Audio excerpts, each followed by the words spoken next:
Ito na nga ang ating part 3. Sunod-sunod. Part 1, part 2.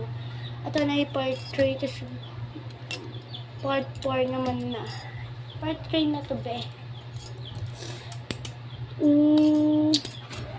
So, be. Magkahan tayo, be.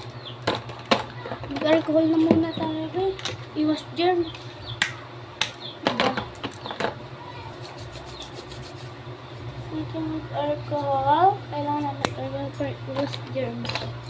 Bubunot na ang ating chicha nilang ang bumubunot, be. Ay. Oh, saan nilang bumubunot. So, dalawa na ibinunot ko. Is JC and Ariana. Oh, ayun nga, mag-crush nga yung dalawa na yan. Pwede sila i-flames kasi babae